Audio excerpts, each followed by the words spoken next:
Welcome to the Best 5 Minute Wine Podcast with Forrest Kelly.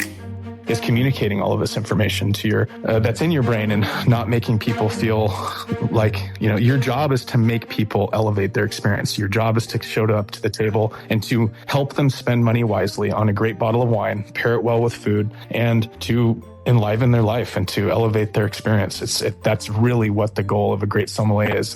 And the goal of the whole exam is to enrich that culture. It's to, motivate people to learn the world of wine.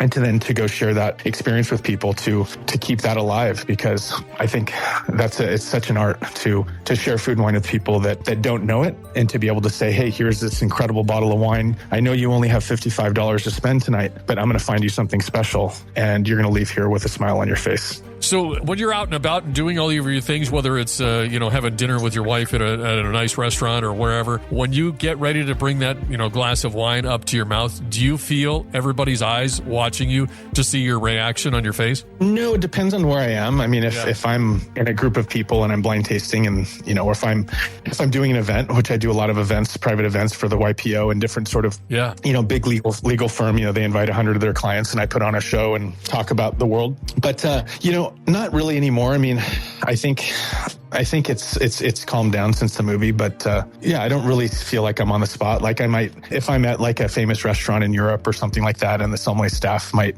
recognize me or something, and I might feel like, there's eyes on me, just because people have never seen me in person before, and they know my intense character from the movie, and they're kind of just, I don't know, like, wow, he's here, after watching me in film and seeing my whole life, unravel, and come back together on the screen. I don't know if you've seen the movie, but it's intense, and I fail in the middle, and the end is me passing the exam. But yeah, it's been an interesting, experience, traveling the world and I'll be in like customs line in, Hanoi, Vietnam, and somebody's like, are you that Ian guy from that movie I saw on the plane 2 days ago? I'm like, yeah. They're like, I can't believe I'm standing next to you.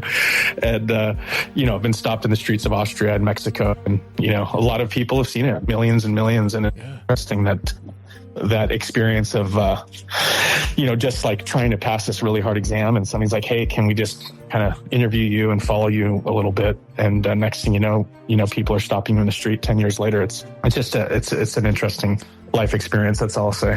So you don't have to have a poker face. You can, when you're tasting, you could just show all the expressions you want and then verbalize them. Yeah. I mean, if I don't like something, it depends. If somebody made the wine, and somebody put their life's work into making a wine, I'm not going to be a jerk, and I'm going to respect them and, have a glass, even if I don't like it. Oh, what do you think? Oh, it's nice. Just be polite. And, it's just like if you went to somebody's house and they gave you made chicken for you for dinner and it didn't taste that great, you're still going to eat it as long as it's cooked. Right. And you're going to be like, oh, how do you like the tuna on the chicken breast with the Velveeta sauce? You're like, okay, it's nice. Yeah. Velveeta sauce. Way to keep it real and not call it cheese. No offense. Well, it's technically not cheese, but no offense to people that like Velveeta.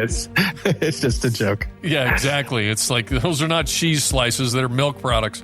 But anyway, so yes. Tell us about the website. The formation of it. Obviously, this seems like a natural transition from everything you've done beforehand into yes. now. Yes. So we launched exactly. Yeah, we launched about in early November. So people can go to the Caublelist.com. It sounds like Cauble List, but it's actually Caublelist, IST. And you can go to the website and sign up for our daily emails for free. We have a pretty robust online store as well, and we're launching some clubs in Q1 of 2026. But the premise is basically you sign up for this email, and every day about 10 a.m. we send an email with about 500 words about a particular bottle of wine, the history, the people, why I think it's special, how I found it, food and wine pairing. We have a link to an actual recipe with everything and the type of glassware you should drink it with. And we have, about the best price of the country that you'll be able to find it, considering that we do pay for shipping. If you buy under $200 worth of the wine, it's a $20 flat shipping. For example, if you buy a $20 bottle, it costs me more than $20 to ship it. So we charge $20 flat shipping. If you spend over $200, it's free shipping. And it just seems to balance that way. That way we stay in business, because shipping is so expensive.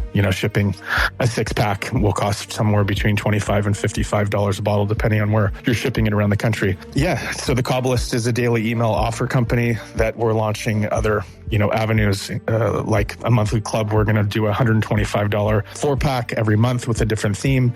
So people can look for that in the coming month or so. It should be live on the website. And then we have, private client division. So if you need anything, you can email info@thecaublist.com and request what you're looking for. If you want, a cellar to be made to fill in your house, wherever you are in the country, we can fly in and buy the wines and put it together for you. If you want to do any events, we have an events division, so I can fly in and put on a show and do a blind tasting education for anybody who wants to learn about wine for their household or a small group of their clients. I've done events up to actually 150 is my max a couple years ago, but events we do are around 30 to 80 people. The best 5-minute wine podcast. Don't forget my favorite part. Please like and follow. Oh.